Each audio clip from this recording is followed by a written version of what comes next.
Hey everyone, today we're going to be testing if the 5G signal from your cell phone is going to kill you or not. In order to test this, I finally got my hands on a 5G radiation detector. This is called the GQ-EMF-390. I'll put a link to it in my description. GQ actually sponsored this video and sent me this device so that I can test out the electronics in my house. So I'm going to be testing the strength of radiation that comes from my cell phone, also my Wi-Fi in my house, and also the cell phone towers as well. So I'm going to be driving to some cell phone towers and testing how strong the radiation is at ground level. The term radiation in and of itself doesn't actually mean something is dangerous. Electromagnetic waves come in all different ranges. You can have radio waves which have extremely long wavelengths, all the way up to gamma rays which have extremely short wavelengths. Usually the electromagnetic waves that we're worried about are the electromagnetic waves that have really short wavelengths, because that means they have a lot of energy. And when they have really short wavelengths, we usually stop talking about them as waves altogether, but we usually talk about them as single particles. The reason we usually get scared when we hear the word radiation is because of another use of the word radiation that we have. And that's for just subatomic particles that are flying through space. We also call that radiation. For example, I have here a small little bit of uranium ore. It's radioactive. It's sending out alpha particles, beta particles, and gamma particles. Now, gamma particles are actually just electromagnetic radiation, but they have extremely low wavelengths or extremely high frequencies. The type of radiation coming off of this uranium sample is dangerous in high amounts because the particles can hit your DNA and it can cause cancer later on or acute radiation sickness. And this type of radiation can be detected with a Geiger counter like this. For example, if I take my Geiger counter here, we can hear the radiation coming off of this. If I don't hold it near it, my microphone's right here, you can hear that every once in a while we get a few clicks. There's one. There's another. But now watch what happens when we bring it closer.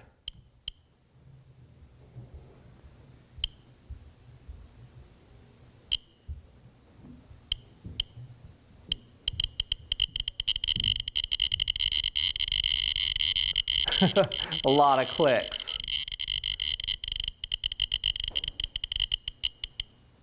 The type of radiation that you can detect with a Geiger counter is called ionizing radiation. So first, let's just do a quick check and make sure there's no ionizing radiation coming off of our cell phone. So I'm using 5G right now, so let's see if we get an increase in beeps.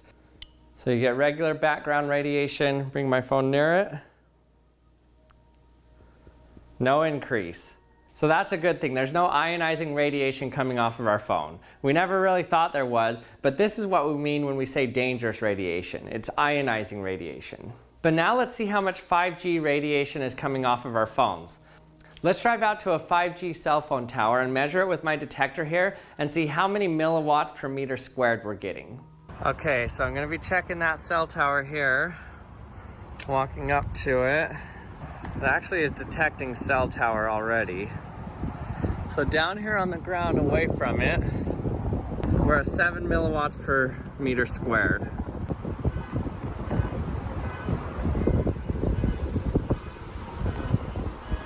So it still says we're in normal range. So even being really close to these cell towers, doesn't seem like it's a big difference.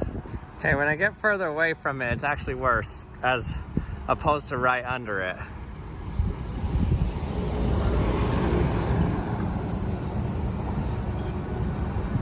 So right under it, it wasn't that high, but out here it's getting up to around 30.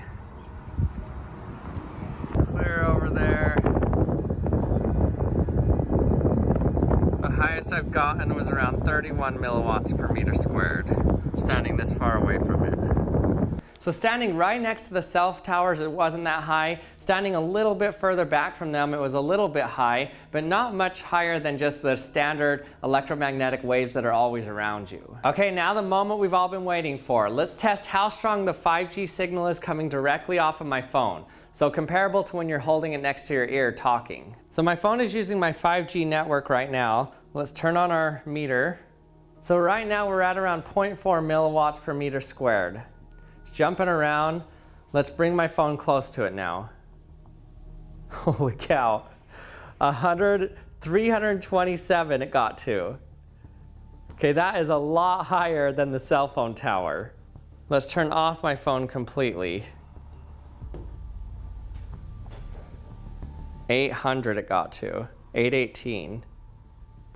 Whoa. Okay, it turned off. So you know that was coming from my phone right there. It's at 1.6. Let's turn on my phone. So it's probably going to use some signal here as it turns on. So it's always kind of sending out some signals, and they don't come in continuous waveform. You can see they come in little packets on this graph down here. If we look at a different source like my wireless mic here, if I put this next to it, you can see how it's kind of just this constant on the graph there. You can see totally how this signal is coming from it. Look how it changes on the graph when I move it close and further away.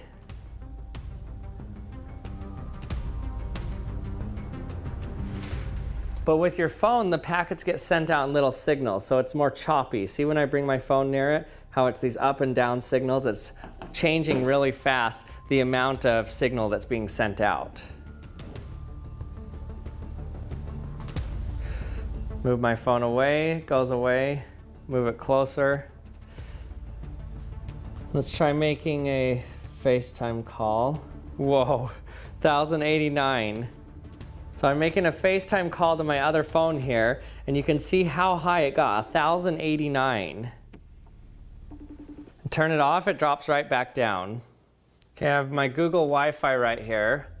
If I put it right next to Google Wi-Fi, I get in the 600s about. That's as high as it went.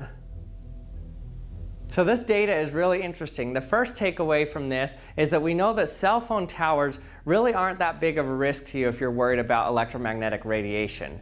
You're going to get way more radiation coming from your phone next to your head than a cell phone tower that's way far away. The reason for this is simply because of the proximity. The cell phone towers put out a lot more power, but they're a lot further away than your cell phone, which is right next to you. But the question is it dangerous? The radiation coming from this is non-ionizing radiation, so it can't affect your DNA. But what it can affect is the water molecules or sugar molecules in your body. Normal cell phone signals and even your Wi-Fi signal is in the microwave range. So that means it's around the same frequency that your microwave actually uses to cook food. The only difference is your microwave uses a lot more power, and so it can actually heat up the food.